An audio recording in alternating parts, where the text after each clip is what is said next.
ನಮಸ್ಕಾರ ಸ್ನೇಹಿತರೆ, welcome to my channel. ಇವತ್ತಿನ ವಿಡಿಯೋದಲ್ಲಿ ನಾವು ಬ್ರಿಟಿಷ್ ಆಳ್ವಿಕೆಯ ವಿಸ್ತರಣೆ ಎಂಬ ಪಾಠದಿಂದ ಬಹು ಆಯ್ಕೆಯ ಪ್ರಶ್ನೆಗಳನ್ನು ತಿಳ್ಕೊಳ್ತಾ ಹೋಗೋಣ. ಮೊದಲನೇ ಆಂಗ್ಲೋ ಮರಾಠ ಯುದ್ಧ ಈ ಒಪ್ಪಂದದೊಂದಿಗೆ ಕೊನೆಗೊಳ್ಳುತ್ತೆ. ಮೊದಲನೇ ಆಂಗ್ಲೋ ಮರಾಠ ಯುದ್ಧ ಯಾವ ಒಪ್ಪಂದದೊಂದಿಗೆ ಕೊನೆಗೊಳ್ಳುತ್ತೆ ಅಂದ್ರೆ ಟಾಲ್ಬಾಯ್ ಒಪ್ಪಂದದೊಂದಿಗೆ ಕೊನೆಗೊಳ್ಳುತ್ತೆ. ಅದೇ ರೀತಿ ಎರಡನೇ ಪ್ರಶ್ನೆ, ಸಹಾಯಕ ಸೈನ್ಯ ಪದ್ಧತಿಯನ್ನ ಜಾರಿಗೆ ತಂದವನು ಯಾರು? ಲಾರ್ಡ್ ವೆಲ್ಲೆಸ್ಲಿ ಎನ್ನುವನು ಸಹಾಯಕ ಸೈನ್ಯ ಪದ್ಧತಿಯನ್ನ ಜಾರಿಗೆ ತರ್ತಾನೆ. ಸಹಾಯಕ ಸೈನ್ಯ ಪದ್ಧತಿಗೆ ಸಹಿ ಹಾಕಿದ ಮೊದಲ ಸಂಸ್ಥಾನ ಯಾವುದು? ಹೈದರಾಬಾದ್ ಸಂಸ್ಥಾನ ಅನ್ನೋದು ಸಹಾಯಕ ಸೈನ್ಯ ಪದ್ಧತಿಗೆ ಮೊದಲನೇ ಬಾರಿಗೆ ಸಹಿ ಹಾಕುತ್ತೆ. ಅದೇ ರೀತಿ ಮೂರನೇ ಆಂಗ್ಲೋ ಮರಾಠ ಯುದ್ಧದ ನಂತರ ಬ್ರಿಟಿಷರು ಸತಾರಾದಲ್ಲಿ ಪ್ರತಿಷ್ಠಾಪಿಸಿದ ಸಾಂಪ್ರದಾಯಿಕ ಮುಖಂಡನು ಯಾರು? ಪ್ರತಾಪ ಸಿಂಹನನ್ನ ಸಾಂಪ್ರದಾಯಿಕ ಮುಖಂಡನಾಗಿ ಬ್ರಿಟಿಷರು ಸ್ಥಾಪಿಸ್ತಾರೆ. ದತ್ತು ಮಕ್ಕಳಿಗೆ ಹಕ್ಕಿಲ್ಲ ಎಂಬ ನೀತಿಯನ್ನು ಜಾರಿಗೆ ತಂದವನು ಯಾರು? ಲಾರ್ಡ್ ಡಾಲ್ಹೌಸಿಯನ್ನು ದತ್ತು ಮಕ್ಕಳಿಗೆ ಹಕ್ಕಿಲ್ಲ ಎಂಬ ನೀತಿಯನ್ನು ಜಾರಿಗೆ ತರ್ತಾನೆ. ಅದೇ ರೀತಿ ಆರನೇ ಪ್ರಶ್ನೆ, ಪಂಜಾಬ್ ಅನ್ನು ಬ್ರಿಟಿಷ್ ಸಾಮ್ರಾಜ್ಯದಲ್ಲಿ ವಿಲೀನಗೊಳಿಸಿದವನು ಯಾರು? ಡಾಲ್ಹೌಸಿ ಪಂಜಾಬ್ ಅನ್ನು ಬ್ರಿಟಿಷ್ ಸಾಮ್ರಾಜ್ಯದಲ್ಲಿ ವಿಲೀನಗೊಳಿಸ್ತಾನೆ. ಎರಡನೇ ಆಂಗ್ಲೋ ಮರಾಠ ಯುದ್ಧ ಈ ಒಪ್ಪಂದದೊಂದಿಗೆ ಕೊನೆಗೊಳ್ಳುತ್ತೆ. ಎರಡನೇ ಆಂಗ್ಲೋ ಮರಾಠ ಯುದ್ಧ ಬೆಸ್ಸಿನ್ ಒಪ್ಪಂದದೊಂದಿಗೆ ಕೊನೆಗೊಳ್ಳುತ್ತೆ. ಎಂಟನೇದು, ಸಿಖ್ಖರನ್ನ ಸಂಘಟಿಸುವಲ್ಲಿ ಯಶಸ್ವಿಯಾದವರು ಯಾರು? ಅದಕ್ಕೆ ಉತ್ತರ ರಣಜಿತ್ ಸಿಂಗ್ ಎಂಬುವನು ಸಿಖ್ಖರನ್ನ ಸಂಘಟಿಸುವಲ್ಲಿ ತುಂಬಾ ಯಶಸ್ವಿಯನ್ನ ಸಾಧಿಸ್ತಾನೆ. ಅದೇ ರೀತಿ ಸಹಾಯಕ ಸೈನ್ಯ ಪದ್ಧತಿ ಎಂದರೇನು? ಸಹಾಯಕ ಸೈನ್ಯ ಪದ್ಧತಿ ಅಂದರೆ ಬ್ರಿಟಿಷರು ತಮ್ಮ ಸೈನ್ಯವನ್ನು ಭಾರತೀಯ ರಾಜ್ಯಗಳಲ್ಲಿ ಇಟ್ಟುಕೊಂಡು ಅದರ ಖರ್ಚನ್ನು ರಾಜರಿಂದ ವಸೂಲಿ ಮಾಡುವ ಪದ್ಧತಿಯೇ ಸಹಾಯಕ ಸೈನ್ಯ ಪದ್ಧತಿ. ಅದೇ ತರ ವೆಲ್ಲೆಸ್ಲಿ ತನ್ನ ಹುದ್ದೆಗೆ ರಾಜೀನಾಮೆ ನೀಡಿ ಬ್ರಿಟನ್ಗೆ ಹಿಂತಿರುಗಲು ಕಾರಣವೇನು? ಅದು ಮೊದಲನೇ ಆಪ್ಷನ್ ಆರೋಗ್ಯ ಸಂಸ್ಥೆ. ಭಾರತದಲ್ಲಿ ಯುದ್ಧಗಳು ಮುಗಿದ ಕಾರಣ ವೆಲ್ಲೆಸ್ಲಿಯು ಯುದ್ಧ ಪ್ರಿಯ ನೀತಿಯಿಂದ ಕಂಪನಿಯ ಸಾಲದ ಹೊರೆ ಹೆಚ್ಚಿ ಟೀಕೆಗೆ ಒಳಗಾಗಿ ರಾಜೀನಾಮೆ ನೀಡುತ್ತಾನೆ. ಅದಕ್ಕೆ ಸರಿಯಾದ ಉತ್ತರ ಸಿ. ವೆಲ್ಲೆಸ್ಲಿ ಏನ್ ಮಾಡ್ತಾನೆ, ಅವನ ಯುದ್ಧ ಪ್ರಿಯ ನೀತಿಯಿಂದ ಕಂಪನಿಗೆ ತುಂಬಾ ಸಾಲ ಹೊರ ಹೆಚ್ಚಾಗುತ್ತೆ. ಇದರಿಂದ ಅವನು ಅಪಾರವಾದ ಟೀಕೆಗೆ ಒಳಗಾಗಿ ತನ್ನ ಹುದ್ದೆಗೆ ರಾಜೀನಾಮೆ ನೀಡಿ ಬ್ರಿಟನ್ಗೆ ಹೊರಟು ಹೋಗ್ತಾನೆ. ಅದೇ ರೀತಿ ಇನ್ನೊಂದನೇದು, ಮೂರನೇ ಆಂಗ್ಲೋ ಮರಾಠ ಯುದ್ಧಕ್ಕೆ ಒಂದು ಕಾರಣ ಯಾವುದು? ಮೂರನೇ ಆಂಗ್ಲೋ ಮರಾಠ ಯುದ್ಧಕ್ಕೆ ಕಾರಣ ಯಾವುದು ಇರ್ಬೋದು ಅಂದ್ರೆ ಮೊದಲನೇ ಆಪ್ಷನ್ ನೋಡೋಣ, ಟಿಪ್ಪು ಸುಲ್ತಾನ್ ಮತ್ತು ಮರಾಠರ ಸ್ನೇಹ. ಎರಡನೇದು, ಪೇಶ್ವೆ ಪೂನಾ ರೆಸಿಡೆನ್ಸಿ ಮೇಲೆ ದಾಳಿ ಮಾಡಿದ್ದು. ಹೈದರ್ ಅಲಿಯ ಮರಣ. ಮೈಸೂರು ರಾಜ್ಯದ ಆರ್ಥಿಕ ಕುಸಿತ.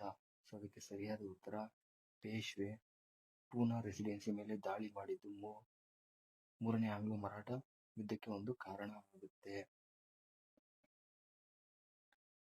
ಅದೇ ರೀತಿ 12ನೇ ಪ್ರಶ್ನೆ, 1839ರಲ್ಲಿ ಪಂಜಾಬಿನಲ್ಲಿ ರಾಜಕೀಯ ಅರಾಜಕತೆ ತಲೆ ಎತ್ತಲು ಕಾರಣ ಯಾವುದು? ಅದರಲ್ಲಿ ಆಪ್ಷನ್ಸ್ ನೋಡಿದಾಗ ಬ್ರಿಟಿಷರ ಆಕ್ರಮಣ, ಸಿಖ್ ಸೈನ್ಯದ ಬಂಡಾಯ, ರಣಜಿತ್ ಸಿಂಗ್ ಅವರ ಆಕ್ರಮಣ,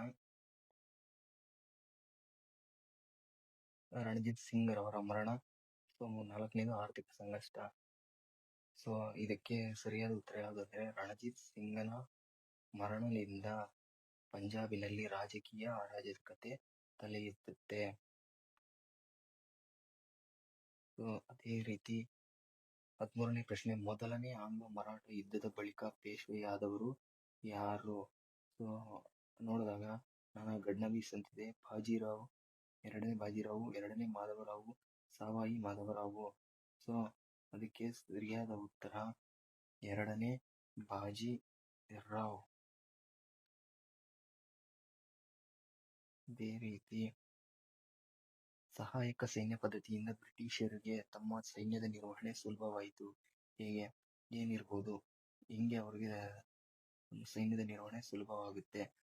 ಭಾರತೀಯರು ಉಚಿತವಾಗಿ ಸೈನ್ಯ ಒದಗಿಸಿದ ಕಾರಣದಿಂದ ಬ್ರಿಟಿಷ್ ಸೇನೆಯ ನಿರ್ವಹಣೆಯ ವೆಚ್ಚ ಅಥವಾ ವೇತನ ಸಂಬಂಧಪಟ್ಟ ರಾಜ್ಯಗಳು ಭರಿಸುತ್ತಾ ಯುದ್ಧಗಳೇ ನಡೆಯದ ಕಾರಣ, ಸೈನಿಕರ ಸಂಖ್ಯೆಯನ್ನು ಕಡಿಮೆ ಮಾಡಿದ ಕಾರಣ.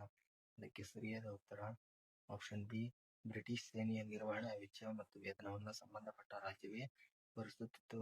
ಇದರಿಂದ ಬ್ರಿಟಿಷರು ಅವರ ಸೈನ್ಯದ ನಿರ್ವಹಣೆಯನ್ನು ಸುಲಭವಾಗಿ ಮಾಡಲು ಸಾಧ್ಯ ಆಗುತ್ತೆ. ಸೊ ಅದೇ ರೀತಿ ಇಲ್ಲಿ ಎರಡು ವಿವರಣಾತ್ಮಕ ಪ್ರಶ್ನೆಗಳನ್ನ ತಿಳ್ಕೊಳ್ತಾ ಹೋಗೋಣ. ಸೊ ಅದರಲ್ಲಿ ಏನಪ್ಪಾ ಅಂದ್ರೆ, ಸಹಾಯಕ ಸೈನ್ಯ ಪದ್ಧತಿಯ ನಿಬಂಧನೆಗಳು ಯಾವುವು ಅಥವಾ ಸಹಾಯಕ ಸೈನ್ಯ ಪದ್ಧತಿಯನ್ನ ವಿವರಿಸಿ. ಏನ್ ಈ ಸಹಾಯಕ ಸೈನ್ಯ ಪದ್ಧತಿ ಅಂದ್ರೆ, ಸೊ ಭಾರತೀಯ ರಾಜರು ಬ್ರಿಟಿಷ್ ಸೈನ್ಯದ ತುಕಡಿಯನ್ನ ತಮ್ಮ ರಾಜ್ಯದಲ್ಲಿ ಇರಿಸಿಕೊಳ್ಳಬೇಕಾಗುತ್ತೆ. ಸೊ ಈ ಸಹಾಯಕ ಸೈನ್ಯ ಪದ್ಧತಿಯ ಪ್ರಕಾರ ಏನ್ ಮಾಡ್ತಾರೆ, ಅವರು ಬ್ರಿಟಿಷ್ ಸೈನ್ಯ ತುಕಡಿಯನ್ನ ತಮ್ಮ ರಾಜ್ಯದಲ್ಲಿ ಇರಿಸಿಕೊಳ್ಳುತ್ತಾರೆ. ಸೊ ತದನಂತರ ಏನ್ ಮಾಡ್ತಾರೆ ಅಂದ್ರೆ, ಆ ಸೇನೆಯ ವೇತನ ಮತ್ತೆ ನಿರ್ವಹಣಾ ವೆಚ್ಚವನ್ನು ಆ ದೇಶೀಯ ರಾಜನೇ ಭರಿಸಬೇಕಾಗುತ್ತೆ. ಸೊ ಅದೇ ತರ ಆ ಸ್ಥಾನದಲ್ಲಿ ಒಬ್ಬ ಬ್ರಿಟಿಷ್ ರೆಸಿಡೆಂಟ್ ಅನ್ನ ನೇಮಿಸಿಕೊಳ್ಳಬೇಕಾಗುತ್ತೆ. ಸೊ ನೆಕ್ಸ್ಟ್, ಬ್ರಿಟಿಷರ ಅನುಮತಿ ಇಲ್ಲದೆ ಆ ಸ್ಥಾನದಲ್ಲಿ ಯಾವುದೇ ಯುರೋಪಿಯನ್ನರನ್ನ ನೇಮಿಸಿಕೊಳ್ಳುವಂತಿರಲಿಲ್ಲ. ಸೊ ಅವರ ಒಪ್ಪಿಗೆಯನ್ನ ಪಡೆಯದೆ, ಅವರ ಅನುಮತಿಯನ್ನ ಪಡೆದೆ ಯಾವುದೇ ಒಬ್ಬ ಇತರ ಯುರೋಪಿಯನ್ನರನ್ನ ಆ ಒಂದು ಆಸ್ಥಾನದಲ್ಲಿ ನೇಮಿಸಿಕೊಳ್ಳೋಕೆ ಅವಕಾಶ ಇರಲಿಲ್ಲ. ಸೊ ಅದೇ ತರ ಯಾವುದೇ ರಾಜ್ಯದೊಂದಿಗೆ ಆ ದೇಶೀಯ ರಾಜ್ಯ ಯುದ್ಧ ಅಥವಾ ಸಂಧಾನ ಮಾಡಿಕೊಳ್ಬೇಕಾದ್ರೆ ಬ್ರಿಟಿಷರ ಅನುಮತಿಯನ್ನ ಪಡೆದುಕೊಳ್ಬೇಕಾಗುತ್ತದೆ.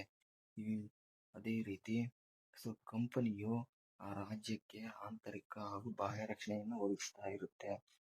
ಸೊ ಈ ಈಸ್ಟ್ ಇಂಡಿಯಾ ಕಂಪನಿ ಏನ್ ಮಾಡ್ತಾ ಇರುತ್ತೆ, ಆ ದೇಶೀಯ ರಾಜನಿಗೆ ಮತ್ತು ಅವನ ರಾಜ್ಯಕ್ಕೆ ಆಂತರಿಕವಾಗಿ ಬಾಹ್ಯವಾಗಿ ರಕ್ಷಣೆಯನ್ನ ಒದಗಿಸ್ತಾ ಇರುತ್ತೆ. ಇವು ಈ ಸಹಾಯಕ ಸೈನ್ಯ ಪದ್ಧತಿಯ ನಿಬಂಧನೆಗಳು. ಸೊ ಇದನ್ನ ಬ್ರಿಟಿಷರು ಬಹಳ ಯಶಸ್ವಿಯಾಗಿ ದೇಶೀಯ ರಾಜರ ಆಸ್ಥಾನಗಳಲ್ಲಿ ತುಂಬಾ ಯಶಸ್ವಿಯಿಂದ ಏನ್ ಮಾಡ್ತಾರೆ, ಇದನ್ನ ಸಕ್ರಿಯಗೊಳಿಸ್ತಾರೆ. ಸೊ ಅದೇ ರೀತಿ ಎರಡನೇ ಪ್ರಶ್ನೆ, ಬ್ರಿಟಿಷರು ಭಾರತದಲ್ಲಿ ತಮ್ಮ ಸಾಮ್ರಾಜ್ಯವನ್ನು ವಿಸ್ತರಿಸಲು ಅನುಸರಿಸಿದ ನೀತಿಗಳು ಯಾವುವು?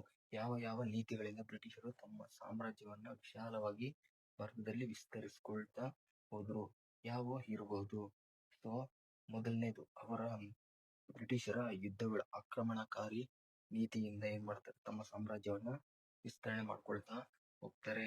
ಸೊ ರಾಜಕೀಯವಾಗಿ ಪ್ರಾಬಲ್ಯವನ್ನ ಸ್ಥಾಪನೆ ಮಾಡೋದಕ್ಕಾಗಿ, ಸಾರ್ವಭೌಮತ್ವವನ್ನ ಪಡೆದುಕೊಳ್ಳೋದಕ್ಕಾಗಿ ಅವರು ಅನೇಕ ರೀತಿಯ ಯುದ್ಧಗಳನ್ನ ಮಾಡ್ತಾರೆ. ಸೊ ಅದರಲ್ಲಿ ಇನ್ನೊಂದು ಏನಪ್ಪಾ ಅಂದ್ರೆ, ಸಹಾಯಕ ಸೈನ್ಯ ಪದ್ಧತಿಯಿಂದ. ಈ ಸಹಾಯಕ ಸೈನ್ಯ ಪದ್ಧತಿಯನ್ನ ಮೊದಲು ಒಪ್ಪಿಕೊಂಡು ಸಹಿ ಹಾಕಿದವನು ಹೈದರಾಬಾದ್ ಸಂಸ್ಥಾನದ ನವಾಬನು ಸಹಾಯಕ ಸೈನ್ಯ ಪದ್ಧತಿಗೆ ಸಹಿಯನ್ನ ಹಾಕ್ತಾನೆ. ಅದೇ ರೀತಿ ದತ್ತು ಮಕ್ಕಳಿಗೆ ಹಕ್ಕಿಲ್ಲ ಎಂಬ ನೀತಿಯಿಂದ ಏನ್ ಮಾಡ್ತಾರೆ, ಇವರು ಕೆಲವೊಂದು ಸಾಮ್ರಾಜ್ಯಗಳನ್ನ ವಶಪಡಿಸಿಕೊಳ್ತಾರೆ. ಸೊ ಅದರಲ್ಲಿ ಈ ನೀತಿಯಿಂದ ಸೊ ಬ್ರಿಟಿಷರ ವಶವಾಗಿರತಕ್ಕಂತಹ ಸ್ಥಳಗಳು ಯಾವ್ಯಾವ ಅಂದ್ರೆ, ಸತಾರಾ, ಜೈಪುರ, ಸಂಬಲ್ಪುರ, ಉದಯಪುರ, ಝಾನ್ಸಿ ಮತ್ತು ನಾಗ್ಪುರಗಳು ಈ ದತ್ತು ಮಕ್ಕಳಿಗೆ ಹಕ್ಕಿಲ್ಲ ಎಂಬ ಬ್ರಿಟಿಷರ ನೀತಿಯಿಂದ ಅವರ ಪಾಲಾಗುತ್ತೆ. ಸೊ ಅರ್ಥ ಆಯ್ತಲ್ವಾ ಸ್ನೇಹಿತರೆ? ಸೊ ಈ ಒಂದು ವಿಡಿಯೋ ನಿಮಗೆ ಉಪಯುಕ್ತ ಅನಿಸಿದ್ರೆ ದಯವಿಟ್ಟು ಶೇರ್ ಮಾಡಿ, ಲೈಕ್ ಮಾಡಿ ಹಾಗೂ ಚಾನಲ್ ಅನ್ನ ಸಬ್ಸ್ಕ್ರೈಬ್ ಮಾಡಿ. Thank you.